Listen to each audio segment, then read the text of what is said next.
الحمد لله نحمده ونستعينه ونستغفره ونؤمن به ونتوكل عليه ونعوذ بالله من شرور أنفسنا ومن سيئات أعمالنا من يهد الله فلا مضل له ومن يضلله فلا هادي له ونشهد أن لا إله إلا الله وحده لا شريك له ونشهد أن سيدنا وحبيبنا وسندنا ومولانا محمدا عبده ورسوله قال الله تبارك وتعالى في كلامه المجيد وفرقانه الحميد فأعوذ بالله من الشيطان الرجيم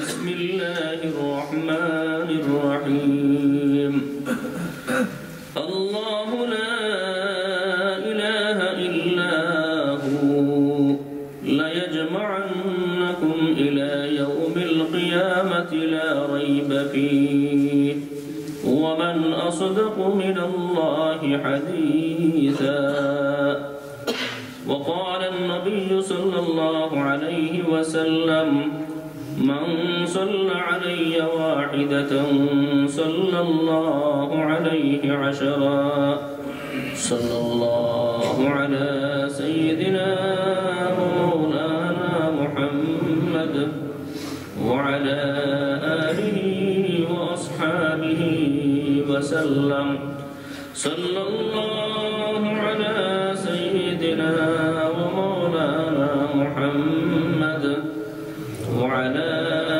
آله وأصحابه وسلم صلى الله على سيدنا ومولانا محمد وعلى آله وأصحابه وسلم সম্মানিত হাজিরিন, আল্লাহ তাবারাকা ওয়া তাআলার লক্ষ কোটি শুকর যিনি আমাদেরকে পবিত্র কোরআনের তাফসীরের মাহফিলে বসার সুযোগ করে দিয়েছেন।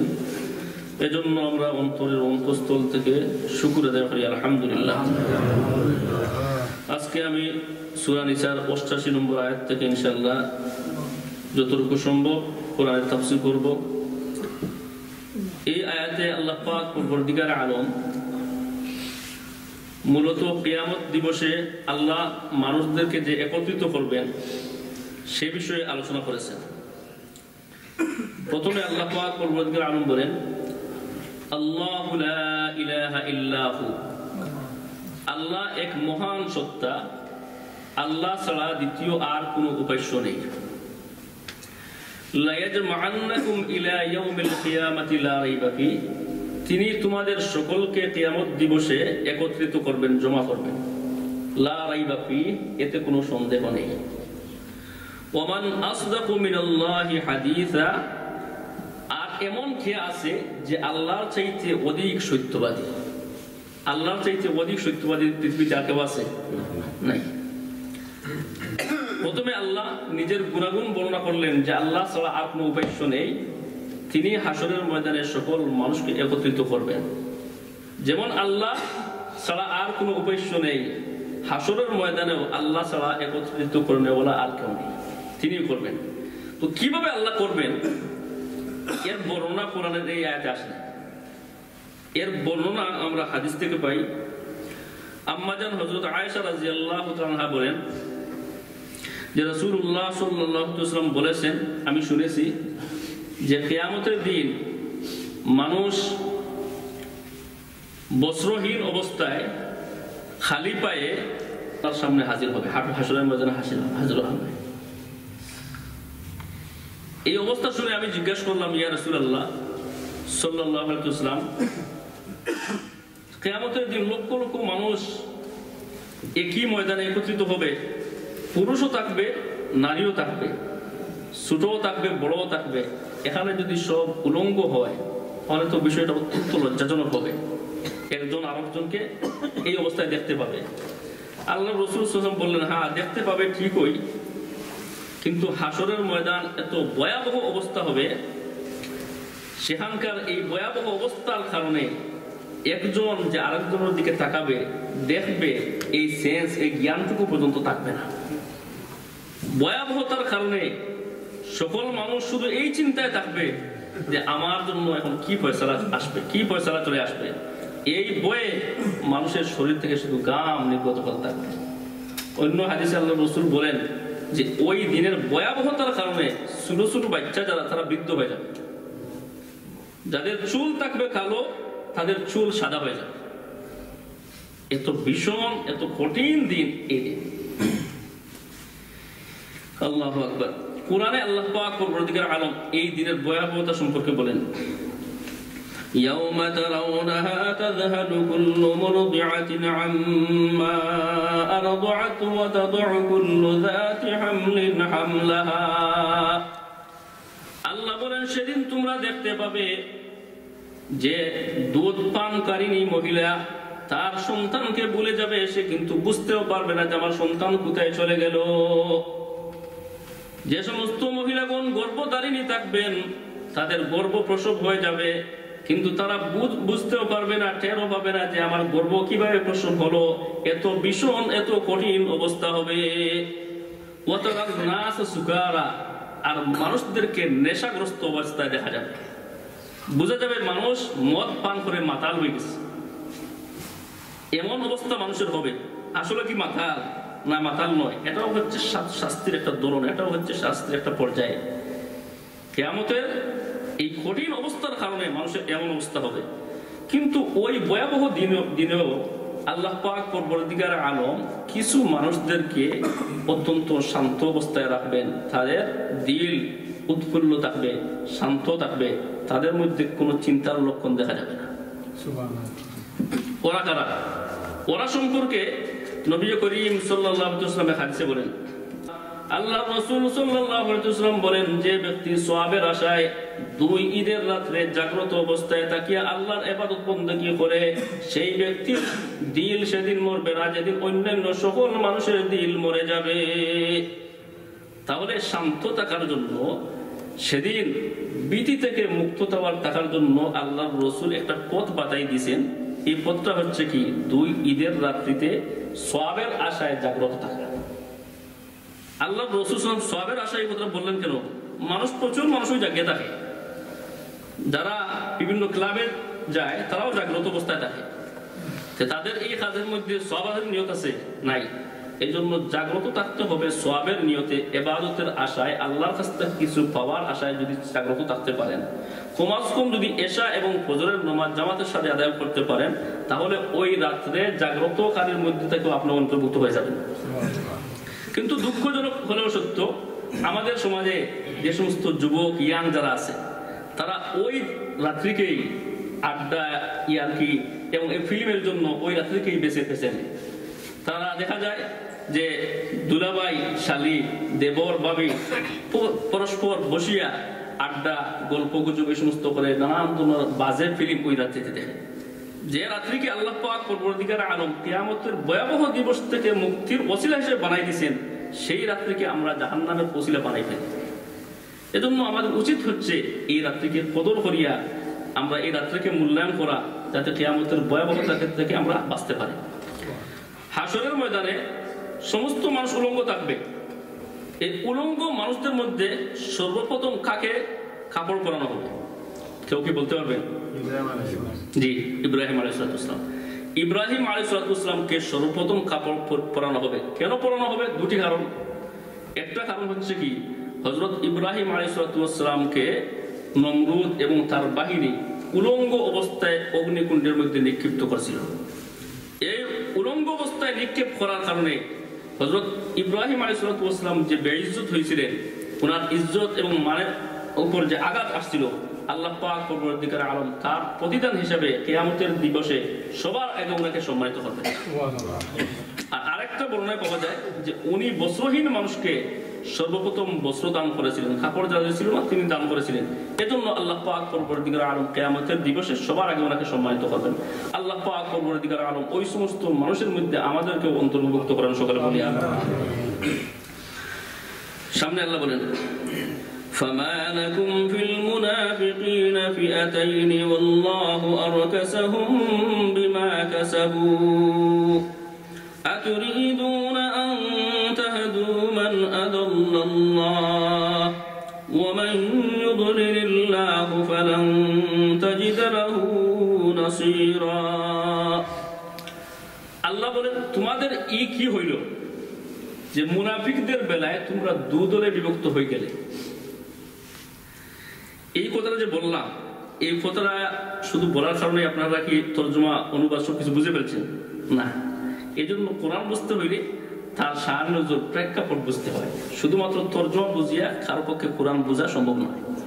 কোরআনে এক আয়াতে আল্লাহ বলছেন ইন্না আ'তাইনাকাল কাউসার, হে নবী আমি আপনাকে কাউসার দান করেছি। কাউসার দিয়ে কি বুঝাইছেন? উলামায়ে কেরাম প্রায় 40টা কৌল বর্ণনা করেছেন যে কাউসার দ্বারা এতগুলো জিনিস হইতে পারে, তার সম্ভাবনা রয়েছে।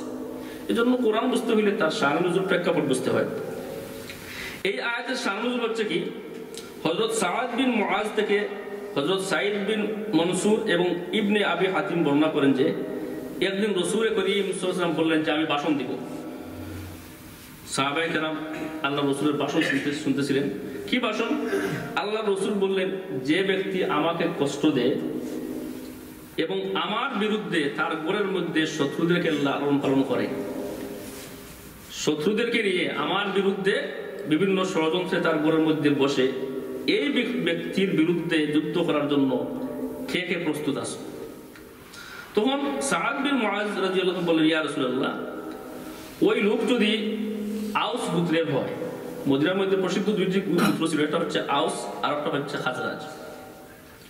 তো সাআদ বিন মুআজ রাদিয়াল্লাহু আনহু বললেন ইয়া রাসূলুল্লাহ, ওই ব্যক্তি যদি আউস গোত্রের হয় তাহলে তার শাস্তির দায়িত্ব আমাকে দিয়ে দেন, আমি তাকে হত্যা করে ফেলব।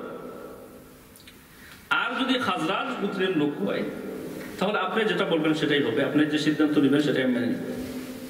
কথা শুনে আরেকজন সাহাবী, উনি বিশিষ্ট একজন সাহাবী হযরত সাআদ বিন উবাদা রাদিয়াল্লাহু আনহু, উনি বললেন যে হে মুআজ, তোমার এই সিদ্ধান্ত ঠিক হয় নাই। আসলে ওই যে সমস্ত লোক এই কাজগুলো করতেছে তার না বোঝার কারণে এই কাজটা করতেছে, আমাদের মতো তাদের জ্ঞান নেই। যদি তাদের মধ্যে এমন বুঝ সমঝ থাকতো তাহলে এই কাজটা করতো না। কাজটা কি ওটা শুনে পেলেন? কাজটা কি ছিল? তারা বলতো যে আল্লাহর রাসূল সাল্লাল্লাহু আলাইহি ওয়াসাল্লামের স্ত্রীগণ, বিশেষ করে হযরত আয়েশা রাদিয়াল্লাহু তাআলা উনি হচ্ছেন জিনাকারী। বর্তমান পৃথিবীতেও মুসলমানদের এক বিরাট দল আছে যারা বলে আয়েশা রাদিয়াল্লাহু তাআলা জিনাকারী, তারা হচ্ছে শিয়া, তারা এখনো দাবি করে। তা আল্লাহর রাসূল বললেন যে আয়েশা সম্পর্কে স্বয়ং কুরআনে আল্লাহ আয়াত নাযিল করে আয়েশার পবিত্রতা বর্ণনা করেছেন, সে আয়েশাকে যারা জিনাকারী বলে তাদের বিরুদ্ধে তো জিহাদ করা আমাদের উচিত। কে কে আসো আমাকে সহযোগিতা করতে পারবে? তখন সাআদ বিন মুআজ রাদিয়াল্লাহু আনহু বললেন, এর প্রত্যুত্তরে সাআদ বিন উবাদা রাদিয়াল্লাহু আনহু বাধা দিলেন। সব সমাজে এমন কিছু মানুষ থাকে, সরল মনাও থাকে, আবার কঠোর হৃদয়ের মানুষ থাকে, যাদের হৃদয় খুব নরম, তারা বলে হাঙ্গামা টাঙ্গামা করার দরকার নাই, আপোষের মধ্যে মিল মহব্বত করিয়ে চলে। উনি এই নিয়তে বলছেন। এই নিয়তে বলার কারণে আরেকজন সাহাবী, ওনার নাম হচ্ছে উসাইদ বিন হুযাইর রাদিয়াল্লাহু আনহু, উনি বললেন তোমার এই কথাবার্তায় বোঝা যাচ্ছে যে তুমিও মুনাফিক। জোরে বলেন নাউযুবিল্লাহ। এই কথা শোনার পরে তৃতীয় আরেকজন সাহাবী, উনি হচ্ছেন মুহাম্মদ বিন মুসলিমা রাদিয়াল্লাহু আনহু, উনি বললেন যে সবাই থামো, যা বলছো বেশ হয়ে গেছে, আর কথাকে বাড়াইও না, সবাই থামো, এই বিষয়কে আল্লাহ এবং রাসূলের উপর ছেড়ে দিও না। কে মুনাফিক এবং কে মুসলমান এর সিদ্ধান্ত আল্লাহ দিবেন। এখন এই বিষয় নিয়ে আমাদের আর ঝগড়া বিবাদ করার দরকার নেই। তখন আল্লাহ পাক পরবর্তীকালে আলম এই আয়াত নাযিল করলেন, ফামা লাকুম ফিল মুনাফিকিনা, তোমাদের কি হইল যে তোমরা মুনাফিকদের বিষয়ে প্রকৃত মুসলমান যারা তোমরা দুই দলে বিভক্ত হয়ে গেলে। যখন প্রথম ওয়ার্ডটা আল্লাহ ব্যবহার করছেন, কি হইল তোমাদের মুনাফিকদের ব্যাপারে, এই কথাটা বলাতেই বোঝা যাচ্ছে ওরা মুমিন ছিল না মুনাফিক? ওরা ছিল মুনাফিক। আল্লাহ তো বলছেন যে তোমাদের কি হইল, মুনাফিকদের বেলায় তোমরা দুই দলে বিভক্ত হয়ে গেলে। যারা বলছিল আল্লাহ রাসূলের স্ত্রীগণ জিনা করেছেন বা আল্লাহ রাসূলের বিরুদ্ধে বিভিন্ন অপবাদ দিয়েছিল, তারা কি সত্যিকারের মুসলমান না মুনাফিক? প্রথম কথাই বোঝা যাচ্ছে ওরা হচ্ছে কি মুনাফিক। মুনাফিকদের বেলায় আচ্ছা এই হচ্ছে একটা শান নজুল। আরেকটা শান নজুল পাওয়া যায় যে মক্কা থেকে কিছু লোক হিজরত করে মদিনায় এসেছিল। আসার পরে তারা বললো, ইয়া রাসূলুল্লাহ সাল্লাল্লাহু আলাইহি ওয়াসাল্লাম, আমরা ঈমান নিয়ে এসেছি, আমরাও মুসলমান। আল্লাহর রাসূল সরল মনা অবস্থায় বললেন যে ঠিক আছে, তোমরা আমাদের সাথে থাকো। তারা দীর্ঘদিন থাকলো মুসলমানদের মধ্যে। হঠাৎ করে তারা বললো, ইয়া রাসূলুল্লাহ, আমরা ব্যবসায়ী উদ্দেশ্যে আবার মক্কায় যেতে চাই। আর আল্লাহর রাসূল সরল মনা হিসেবে বললেন, ঠিক আছে, ব্যবসায়ী উদ্দেশ্যে যেতে চাও, বাধা নাই, তোমরা যাও। তারা যে গেল মক্কায়, আর কিন্তু ফিরে আসেন, আর তাদের কোনো খবর নেই। এখন এদের বেলায় কি সিদ্ধান্ত নেওয়া হবে, এখন মুসলমানরা বড় চিন্তা করলেন। কিছু মুসলমান বললেন যে ওরা আসলে কাফির, আমাদেরকে ধোঁকা দেওয়ার জন্য এখানে এসেছে। এবং অপর কিছু মুসলমান বললেন যে ওরা কাফির নয়, মুসলমানই ঠিক হয়ে আছে, হয়তো কোনো সমস্যার কারণে সেখানে গেছে, আর রিটার্ন আসতে পারে নাই, এ তো স্বাভাবিক। এই মুসলমান দ্বীপ দুই দলে বিভক্ত হয়ে গেল। তাদের সমাধান দেওয়ার জন্য আল্লাহ কোরআনে আয়াত নাযিল করলেন যে তোমাদের কি হইল, তোমরা মুনাফিকদের বেলায় দুই দলে বিভক্ত হয়ে গেলে। এতেও স্পষ্ট হয় ওই সমস্ত যে সমস্ত লোক আসছিল, ওরা প্রকৃত মুসলমান না মুনাফিক? মুনাফিক। আল্লাহ যিনি বদ্রতা দেখাইছিলেন, হযরত উবাদা রাদিয়াল্লাহু আনহু, উনাকে নসিহত করার জন্য, উপদেশ দেওয়ার জন্য আল্লাহ বললেন, আতুরিদুনা আন তাহদু মান আদাল্লাল্লাহ, আল্লাহ যাকে পথভ্রষ্ট করেছেন, তোমরা কি চাও তাদেরকে পথ দেখাইতে? তোমরা কি তাদেরকে হেদায়েত দিয়ে দিতে চাও? না, আল্লাহ যাকে পথভ্রষ্ট করে ফেলেন, এই ব্যক্তিকে হেদায়েত দেওয়ার মালিক আর কেউ নেই। এজন্য বর্তমানেও দেখেন তসলিমা নাসরিন, যে আল্লাহর বিরুদ্ধে ওরা কিছু বলেছে, রাসূলের বিরুদ্ধে বলেছে, কোরআনের বিরুদ্ধে বলেছে, এইসব কিছু বলার পরে তার পরিণতি হচ্ছে কি, বর্তমানে সে ভারতে একটা রেস্টুরেন্টে থাকে, একটা হোটেলের মধ্যে থাকে। সে নিজে তার স্ট্যাটাস লিখেছে যে এই দুনিয়াটা হচ্ছে আমার জন্য একটা নরক, একটা জাহান্নাম। কোথাও বের হতে পারতেছি না। মুসলমান তো শুধু বাংলাদেশে নাই, ভারতে আরো আমাদের চেয়ে আরো কঠোর মুসলমান আছেন, যারা সুযোগ পাইলে ওরা খতম করে ফেলবে। এজন্য ভারতেও উনি অবাধে চলাফেরা করতে পারতেছে না। নিজে বলতেছে যে আমার জন্য দুনিয়াটা একটা জাহান্নাম হয়ে গেছে, আমি একটা জাহান্নামের মধ্যে আছি। আচ্ছা, দুনিয়া যখন তোর জন্য জাহান্নাম হয়ে গেছে, এখন ওই বুঝতে পারতেছ, আর সামনে মরার পরে যাচ্ছ কোথায়? কোথায় যাবে তুই? সবকিছু বুঝতে পারতেছে, কিন্তু এরপরেও সে সঠিক পথে আসতেছে না। তার কারণটা কি? সে আল্লাহকে যে পরিমাণ অপমানিত করেছে, রাসূলকে যে পরিমাণ অপমানিত করেছে, মুসলমানদের বিরুদ্ধে যে অবস্থান নিয়েছিল, সেই অবস্থান নেওয়ার পরে আল্লাহ এমন ব্যক্তিকে আর হেদায়েত দিবেন বলে আমার মনে হয় না। এজন্য তার শুভ বুদ্ধির উদয় হচ্ছে না, যে আবার যে সে ভবিষ্যৎ সম্পর্কে চিন্তা করবে। সে নিজেও বলছে কখনো কখনো আমার মনে হয় যে আমি তওবা করে ফেলি, কিন্তু আবার দেখা যায় 2 দিন পরে আগের চাইতে আরো কঠোর ভাষায় ইসলামের বিরুদ্ধে সে কথা বলে। লতিফ সিদ্দিকী, সে কোরআনের হজের বিরুদ্ধে কথা বললো, রাসূলের বিরুদ্ধে কথা বললো, সাথে সাথে প্রধানমন্ত্রীর ছেলের বিরুদ্ধে জাস্ট একটু কথা অবজ্ঞার সাথে বলছিল। এই কথা থেকে মাপ পাওয়ার জন্য আমি তার নিজের স্ট্যাটাস পড়লাম। সে বলল যে শেখ হাসিনাকে আমি আমার অন্তর থেকে শ্রদ্ধা করি। যদি উনি আমার বয়সে বড় না হই, ছোট না হইয়া বড় হইতেন, তাহলে ওনার পায়ে দড়িয়ে মালিশ পর্যন্ত করতাম। তাহলে শেখ হাসিনার কাছে একটা বেয়াদবি করার কারণে এই বেয়াদবি থেকে মাপ পাওয়ার জন্য ওনার পায়ে মালিশ করতেও সে প্রস্তুত। কিন্তু আল্লাহর সাথে যে বেয়াদবি করলো, হজের বিরুদ্ধে কথা বলার কারণে আল্লাহকে যে সে বেজার করলো, রাসূলের বিরুদ্ধে কথা বলার জন্য রাসূলকে যে অপমানিত করলো, কোটি কোটি মানুষের হৃদয়ে যে আঘাত দিল, এই অবস্থা থেকে ফিরে আসার জন্য শুধু এতটুকুই যথেষ্ট ছিল যে আল্লাহ, আমি যা করেছি সব ভুল করেছি। এতটুকুই যদি বলতো, আশা করা যে আল্লাহ মাফ করে দিয়ে দিতেন। তার ভাই নিজেকে বুঝাইছিল যে ভাই, তুমি যা করেছো বেশ করে ফেলেছো, এত কোটি মুসলমানদের দিলের মধ্যে তুমি আঘাত দিয়েছো, আমি ছোট ভাই হিসাবে তোমাকে অনুরোধ করতেছি, তুমি তওবা করে ফেলো। কিন্তু ভাইকে সে ধমক দিয়ে সেখান থেকে বিদায় দিয়ে দিল। তাকে তো আল্লাহ অনেক জ্ঞান দিয়েছেন, এত মন্ত্রী হইতে হইলে তো অনেক জ্ঞান লাগে, কিন্তু এই বারো বুদ্ধিটা তার আসতেছে না। কেন আসতেছে না? আল্লাহ এদেরকে ভালো করে পিটাইবেন, আল্লাহ এদেরকে ভালো করে শাস্তি দিতে চান। এজন্য আল্লাহ পাক পরবর্তীকালে এদেরকে হেদায়েত দিবেন না। কারণ তাদের ভিতরে লুকায়িত দীর্ঘদিনের যে কুফরি, এই কুফরির বহিঃপ্রকাশ হঠাৎ করে ঘটে গেছে।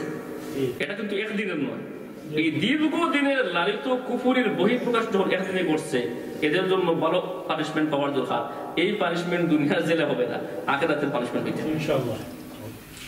যাই হোক, আল্লাহ বলেন فَإِن تَوَلَّوْا فَخُذُوهُمْ তুরিদুনা আন তাহদু মান আদাল্লাল্লাহু ওয়া মান ইউদ্লিলিল্লাহু ফালান তাজিদ লাহু সাবিলা। আল্লাহ যদি কাউকে পথভ্রষ্ট করে ফেলেন তাহলে তোমাদের কেউই তাকে আর পথ দেখাইতে পারবে না, পথ দেখানোর কোনো ব্যবস্থা তোমাদের জন্য নাই। সামনে আল্লাহ বলেন ওয়াদ্দু লাউ তাকফুরুনা কামা কাফারু ফাতাকুনুনা সাওয়াআন ফালা তাত্তাখিযু মিনহুম আউলিয়া হাত্তা ইউহাজিরু ফি সাবিলিল্লাহ। যারা কাফির তারা চায় তারা যেমন ভাবে কুফরি করেছে, আল্লাহকে অস্বীকার করেছে, তোমরাও আল্লাহকে অস্বীকার করে তাদের মতো হয়ে যাও। ফাতাকুনুনা সাওয়াআন, তোমরা সবাই সমান সমান হয়ে যাও। এটা হচ্ছে কাফিরদের কামনা। এটা তখনকার শুধু কাফিরদের কামনা ছিল না, বর্তমান যুগের সারা দুনিয়ার কাফিরদের কামনা একটাই, যে আমরা যেমন তোমরাও তেমন হয়ে যাও, আমরা যেমন টাই করি তোমরাও তেমন টাই করো, আমরা যেমন মদ খাই তোমরাও মদ খাও, আমাদের দেশে থাকতে কোনো বাধা নেই। কিন্তু ইসলামিক পরিবেশে যে তুমি এখানে থাকবে এটা কিন্তু সহ্য হয় না। সমস্যাটা এখানে আল্লাহ বলেন তারা চায় যে তারা যেমন ভাবে কুফরি করে, আল্লাহকে অস্বীকার করে, রসুলকে অস্বীকার করে, কোরআনকে অস্বীকার করে, তোমরাও তাদের মতো হয়ে যাও। আল্লাহ বলেন ফালা তাত্তাখিযু মিনহুম আউলিয়া, এই সমস্ত কাফিরদেরকে তোমরা বন্ধু রূপে গ্রহণ করো না, হাত্তা ইউহাজিরু ফি সাবিলিল্লাহ, যতক্ষণ না তারা আল্লাহর রাস্তায় হিজরত করে। তখনকার সময়ে প্রকৃত মুসলমানকে এবং মুনাফিককে তার পরীক্ষা করার জন্য একটাই ব্যবস্থা ছিল, যে প্রকৃত মুসলমান সে রসুলের কথা শুনে মক্কা থেকে হিজরত করে মদিনায় চলে যেত, এবং যে মুনাফিক সে মক্কায় থেকে যেত। তো আল্লাহ পাক পরবর্তীকালে আলম বলেন যতক্ষণ না তারা আল্লাহর রাস্তায় হিজরত করে মক্কা থেকে মদিনায় চলে যাবে ততক্ষণ পর্যন্ত তোমরা তাদেরকে বন্ধু হিসেবে গ্রহণ করো না। ফাইন তাওয়াল্লাউ ফাখুযুহুম ওয়াকতুলুহুম, আর যদি তারা হিজরত করতে অস্বীকার করে তাহলে তোমরা তাদেরকে গ্রেফতার করো। ওয়াকতুলুহুম হাইসু ওয়াজাদতুমুহুম, এবং যেখানেই তোমরা তাদেরকে পাও সেখানেই দূরে তোমরা তাদেরকে হত্যা করো। এই হত্যা কেন? যে সমস্ত মুনাফিক মুসলমানদের দল থেকে দলচ্যুত হইয়া কাফিরদের সাথে গিয়েছিল, সেখানে গিয়ে তারা কাফিরদের দলভুক্ত হইয়া মুসলমানদের বিরুদ্ধে যুদ্ধ করতেছিল। এজন্য আল্লাহ পাক পরবর্তীকালে বলেন যেহেতু তারা তোমাদের শত্রু হয়ে গেছে, তোমরা তাদেরকে হত্যা করো। ওয়ালা তাত্তাখিযু মিনহুম ওয়ালিয়্যান ওয়ালা নাসিরা, এবং তাদেরকে তোমরা অভিভাবক এবং সাহায্যকারী হিসেবে তোমরা গ্রহণ করো না। এখানে প্রশ্ন হচ্ছে যে হিজরত কয় প্রকার? হিজরত হচ্ছে হযরত ইকরামা রাদিয়াল্লাহু আনহুর মতে হিজরত হচ্ছে 3 প্রকার। এক প্রকার হিজরত হচ্ছে মক্কা থেকে মদিনায় হিজরত করে যাওয়া, যেটা অরিজিনাল হিজরত ছিল, ইসলামের উদ্দেশ্যে দারুল হরব থেকে দারুল ইসলামে হিজরত করা। অর্থাৎ কাফিরি পরিবেশ থেকে, যেখানে ইসলাম নিরাপদ নয়, মুসলমান নিরাপদ নয়, কোরআন নিরাপদ নয়, সেখান থেকে যেখানে ইসলাম এবং মুসলমানরা নিরাপদ থাকবে সেখানে চলে যাওয়া, এটা হচ্ছে অরিজিনাল হিজরত, যে হিজরতটা মুসলমান মক্কা থেকে মদিনায় গিয়ে করেছিলেন। দ্বিতীয় আরেক প্রকার হিজরত হচ্ছে যে জিহাদের উদ্দেশ্যে, শুধুমাত্র আল্লাহর সন্তুষ্টি কামনা করার উদ্দেশ্যে নিজের ঘর বাড়ি ত্যাগ করে জিহাদের ময়দানে চলে যাওয়া, এটাও হচ্ছে এক ধরনের হিজরত। যেমন সাহাবায়ে কেরাম নিজের ঘর বাড়ি সবকিছু বিসর্জন দিয়ে আল্লাহ রসুল যখন ডাক দিয়েছিলেন ওই ডাকে তারা লাব্বাইক বলে তারা জিহাদ করেছিলেন, এটাও ছিল এক ধরনের হিজরত। তৃতীয় নম্বর হিজরত হচ্ছে যে আল্লাহর নিষিদ্ধ বস্তুকে পরিত্যাগ করা। আল্লাহ যত নিষিদ্ধ বস্তু করেছেন সবকে পরিত্যাগ করার নাম হচ্ছে আরেক ধরনের হিজরত। আল্লাহ রাসূল যে বলেন আল মুসলিমু মান সালিমাল মুসলিমুনা মিন লিসানিহি ওয়া ইয়াদিহি, প্রকৃত মুসলমান ওই ব্যক্তি যার মুখ এবং হাত থেকে অন্য মুসলমান নিরাপদ। আপনি 5 ওয়াক্ত নামাজ পড়তেছেন, রোজা রাখতেছেন, হজ করতেছেন, যাকাত দিতেছেন, কিন্তু আপনি মুসলমান ঠিক, কিন্তু প্রকৃত মুসলমান নয়। প্রকৃত মুসলমান হইতে হইলে আপনার মুখ এবং আপনার হাত বলতে আপনার শক্তি সামর্থ্য থেকেও অন্য মুসলমান নিরাপদ থাকতে হবে। এই হচ্ছে প্রথম বৈশিষ্ট্য। আর সামনে আল্লাহ রাসূল বলেন ওয়াল মুহাজিরু মান হাজারা মা নাহাল্লাহু আনহু, এবং মুহাজির হচ্ছে ওই ব্যক্তি যে ব্যক্তি আল্লাহর নিষিদ্ধ বস্তু থেকে সে নিজেকে বিরত রাখে। যে আল্লাহ যত বস্তুকে নিষিদ্ধ করেছেন সমস্ত বস্তু থেকে বিরত থাকা, তার নাম হচ্ছে কি হিজরত। এবং যে ব্যক্তি নিজেকে বিরত রাখলো তার নাম হলো মুহাজির। শুধুমাত্র মক্কা থেকে মদিনায় হিজরত করলে উনি মুহাজির নয়, আমরাও মুহাজির হইতে পারবো যদি আল্লাহর নিষিদ্ধ বস্তু থেকে আমরা বিরত থাকতে পারি। এখন প্রশ্ন হচ্ছে যে কাফিরদেরকে বন্ধু হিসেবে গ্রহণ করা যাবে কিনা? এই আয়াতে বোঝা যাচ্ছে যে কাফিরদেরকে বন্ধু হিসেবে গ্রহণ করা উচিত নয়, প্রকৃত বন্ধু হিসেবে গ্রহণ করা উচিত নয়। কাফিরদের সাথে সন্ধি করা যাইতেছে, যেটা সামনে আলোচনায় আসবে। এজন্য মুসলমানদের সবসময় স্বয়ংসম্পূর্ণ হয়ে দাঁড়াইতে হবে, অন্য কোন জাতির উপর নির্ভরশীল হইয়া থাকা উচিত নয়। মুসলমানদেরকে নির্ভরশীল হইতে হবে, এটাই হচ্ছে কোরআনের নির্দেশ। আল্লাহ বলছেন যে তাদেরকে তোমরা বন্ধু হিসেবে গ্রহণ করো না এবং অভিভাবক হিসেবে গ্রহণ করো না। সামনে আল্লাহ বলেন إلا الذين يصلون إلى قوم بينكم وبينهم ميثاق أو جاءوكم حصرت صدورهم أن يقاتلوكم أو يقاتلوا قومهم আল্লাহ বলেন কিন্তু তাহাদিগকে তোমরা হত্যা করো না যাহারা তোমার ওই সমস্ত সম্প্রদায়ের সাথে মিলিত হয়ে যায় যাদের সাথে তোমাদের মিসাক আছে, অর্থাৎ অঙ্গীকার আছে। তখনকার সময়ে আরব সমাজে এক গোত্র অপর গোত্রের সাথে তারা সন্ধি করত। সন্ধি মুসলমানদেরও ছিল, বিভিন্ন গোত্রের সাথে সন্ধি ছিল। আল্লাহ পাক পরবর্তীকালে আলম বলেন এদেরকে তোমরা হত্যা করিও না যারা তোমাদের সাথে যাদের সন্ধি আছে তাদের সাথে মিলিত হয়ে যায়, অর্থাৎ মুসলমানদের পক্ষ থেকে যাদেরকে নিরাপত্তা দেওয়া আছে তাদের সাথে মিলিত হয়ে যায় যদি, তাহলে তোমরা তাদেরকে হত্যা করিও না। অথবা আও জাউকুম হাসিরাত সুদুরুহুম আন ইউকাতিলুকুম আও ইউকাতিলু কওমাহুম, অথবা যারা যুদ্ধের ময়দানে এই অবস্থায় আসে যে যারা তোমাদেরকেও হত্যা করতে চায় না, তোমাদের বিপক্ষদেরকেও হত্যা করতে চায় না, অর্থাৎ তারা উভয় অবস্থায় শান্তি চায়, তোমাদেরকেও মারতে চায় না, তোমাদের বিরোধী যারা তাদেরকেও মারতে চায় না। এমন কিছু মানুষ সবসময় আছে যারা কোনো পক্ষ অবলম্বন করতে চায় না, মাঝামাঝি অবস্থানে থাকতে চায়। এই মাঝামাঝি অবস্থানে তখন কারো কিছু লোক ছিল, কিছু লোক বাধ্য হইয়া জিহাদে চলে আসছে।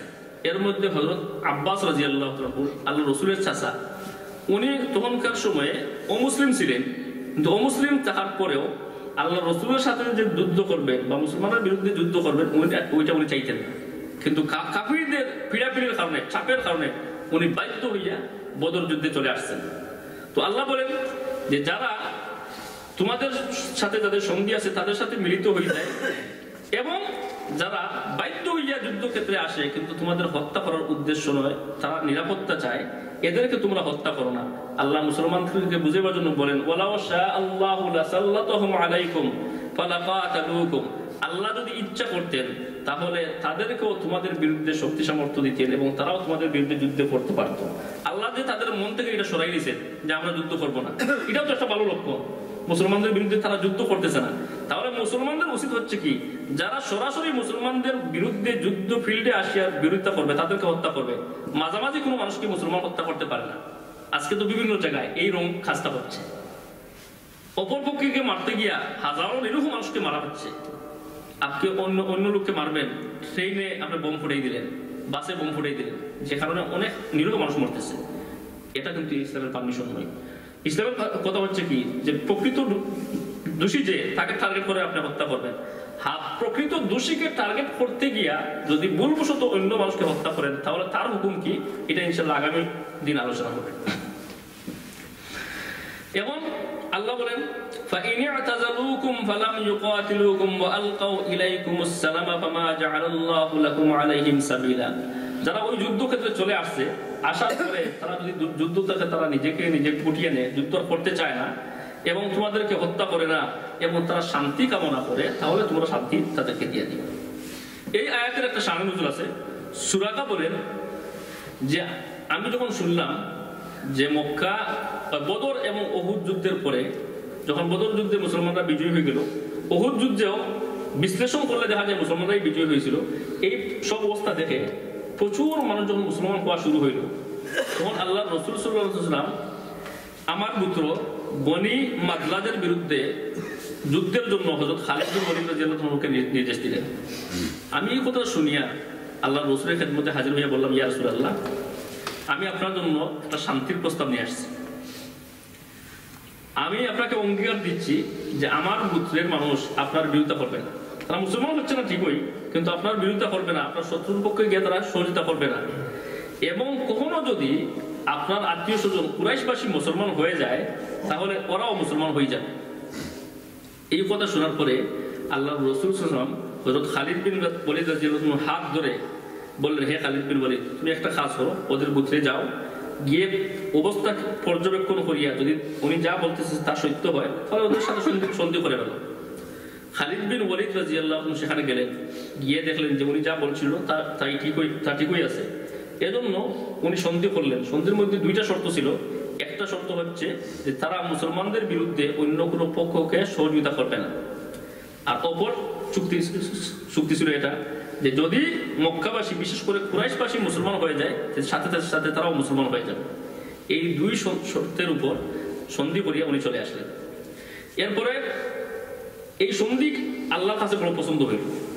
আল্লাহ পাক রব্বুল আলামিন নিজে আয়াত নাযিল করে বললেন যে যারা তোমাদের সাথে যাদের সন্ধি আছে তাদের সাথে মিলিত হয়ে যায়, অথবা আগে সন্ধি ছিল না কিন্তু নতুন ভাবে যদি কেউ সন্ধি করতে চায়, শান্তি এবং নিরাপত্তা চায়, তাহলে তাদের বিরুদ্ধে তোমাদের যুদ্ধ করা উচিত না। এই শিক্ষাটা চিরদিন থাকবে। মুসলমানদের সাথে যদি অন্য কোনো পক্ষ শান্তি চুক্তি করতে চায় তাহলে মুসলমান এগিয়ে আসবে। এটা হচ্ছে কোরআনের শিক্ষা। সামনে আল্লাহ বলেন ستجدون آخرين يريدون أن يأمنوكم ويأمنوا قومهم كلما ردوا إلى الفتنة أركسوا فيها فإن لم يعتزلوكم ويلقوا إليكم السلم ويكفوا أيديهم فخذوهم واقتلوهم حيث ثقفتموهم وأولئكم جعلنا لكم عليهم سلطانا مبينا। তোমরা অপর কতক লোকদেরকে এমন অবস্থায় দেখতে পাইবে যে যারা তোমাদের কাছ থেকেও নিরাপত্তা চায় আর তাদের স্বজাতীয় লোকদের কাছ থেকেও নিরাপত্তা চায়। অর্থাৎ এমন কিছু লোক আছে যারা মুসলমানদেরকেও বলে যে আমরা তোমাদের সাথে যুদ্ধ করব না, আমাদেরকে নিরাপত্তা দিয়ে দাও। আবার কাফিরদের কাছে গিয়ে বলে কি যে আমরা তোমাদের বিরুদ্ধে যুদ্ধ করবো না, আমাদেরকে নিরাপত্তা দিয়ে দাও। এদেরকে বাহ্যিকভাবে দেখতে ওই আগের গ্রুপের মতোই লাগে। কি বলে আগের যারা ছিল তারাও তো যুদ্ধ করতে চাইতো না। এখন যারা গ্রুপ আছে এদেরকেও দেখা যাচ্ছে ওদের মতোই, ওরা মুসলমানদেরকেও বলতেছে যে আমরা তোমাদের বিরুদ্ধে লড়বো না, কাফিরদেরকেও বলতেছে আমরা তোমাদের বিরুদ্ধে লড়বো না। কিন্তু আল্লাহ বলেন কি, আল্লাহ বলেন কুল্লামা রুদ্দু ইলাল ফিতনাতি উরকিসু ফিহা, কিন্তু যখনই তাদেরকে ফিতনার দিকে আহ্বান করা হয় তখন সাথে সাথে তারা সাড়া দিয়ে ফিতনার দিকে চলে যায়। তাহলে এরা আর আগের মানুষ যারা, এদের মধ্যে পার্থক্য আছে না নাই? আছে। আগের মানুষ যারা ছিল এরা সত্যিকারের শান্তিকামী, তারা মুসলমান হচ্ছে না ঠিকই কিন্তু শান্তিকামী মানুষ, কারো বিরুদ্ধে লড়াই করতে চায় না। আর এখন যে গ্রুপ এরা হচ্ছে বাহ্যিক মুসলমান কিন্তু অন্তরে অন্তরে কি তারা মুনাফিক। এরা মুসলমানদের কাছে আসে বলে আমরা মুসলমান, আর সেখানে গিয়ে বলে কি যে আমরা তোমাদের সাথে আছি। তাদেরকে তাদের লোকেরা বললো যে তোমরা এই কি কাজ করতেছো, তোমরা যে মুসলমান হয়ে গেলে তার কারণটা কি? তখন তারা বললো আসলে তোমরা মনে করতেছো আমরা মুসলমান হয়েছি, আমরা বান্দর আর বিচ্ছু, বানর এবং বিচ্ছুর কাছ থেকে নিরাপদ থাকার জন্য আমরা মুসলমান হয়েছি। তাহলে মুসলমানদের উপমা দিচ্ছে তারা কি, মুসলমান জাতি হচ্ছে বানর এবং বিচ্ছু। আবার মুসলমানদের কাছে আসার পরে বলতো, মুসলমানদের খুব তারিফ করতো, তারা বলতো আমরা তো তোমাদের সাথেই আছি। আল্লাহ বলেন এদের পরীক্ষার বিষয় হচ্ছে কি, ফাইল্লাম ইয়াতাজিলুকুম ওয়ায়ুলকু ইলাইকুমুস সালামা ওয়া ইয়াকুফু আইদিয়াহুম ফাখুযুহুম ওয়াকতুলুহুম হাইথু সাকিফতুমুহুম। তারা যদি আগের জমাতের মতো নিজেদেরকে যুদ্ধক্ষেত্র থেকে সরাইয়া নিয়ে না আসে, ওয়ায়ুলকু ইলাইকুমুস সালামা, এবং যদি তারা নিরাপত্তা না কামনা করে, ওয়াকুফু আইদিয়াহুম, এবং যুদ্ধক্ষেত্র থেকে তাদের হাতকে তারা গুড়ে গিয়ে না নেয়, ফাখুযুহুম, তাহলে ওদেরকেও তোমরা ধরো, ওদেরকেও তোমরা গ্রেফতার করো, ওয়াকতুলুহুম হাইথু সাকিফতুমুহুম, এবং যেখানেই তাদেরকে পাও সেখানেই তোমরা হত্যা করো। যারা মাঝামাঝি অবস্থায় দেখায় কিন্তু প্রকৃতপক্ষে এরা কাফির, যারা মুসলমান বিরোধী যারা, তাদের পক্ষে গোপনে গোপনে ষড়যন্ত্র করে, এদেরকে ছাড়া দেওয়া যায় না। এরা হচ্ছে কাফিরদের চাইতেও আরো ভয়ঙ্কর। হযরত এই আয়াতের তাফসীরে লেখেন যে রাসূল করিম সাল্লাল্লাহু আলাইহি ওয়াসাল্লাম যখন উহুদের যুদ্ধে চলে গেলেন, তো উহুদের যুদ্ধে চলে যাওয়ার পরে মুনাফিক সর্দার আব্দুল্লাহ ইবনে উবাই ইবনে সুলুল সে কিছু মুসলমানদেরকে নিয়ে আলাদা চলে গেল, কিছু মুসলমানদেরকে ভুল বুঝাইয়া সে চলে গেল। তখন সাহাবায়ে কেরাম আল্লাহর রাসূলকে বললেন, ইয়া রাসূলুল্লাহ সাল্লাল্লাহু আলাইহি ওয়াসাল্লাম, আমাদের তো কাফিরদের সাথেও সন্ধি আছে, ইহুদিদের সাথে আমাদের সন্ধি আছে, তাহলে ইহুদিদেরকে আমরা বলি তারা যেন আমাদেরকে সহযোগিতা করে। আল্লাহ রসুল বললেন ওরা হচ্ছে বড় দূষর জাতি, বড়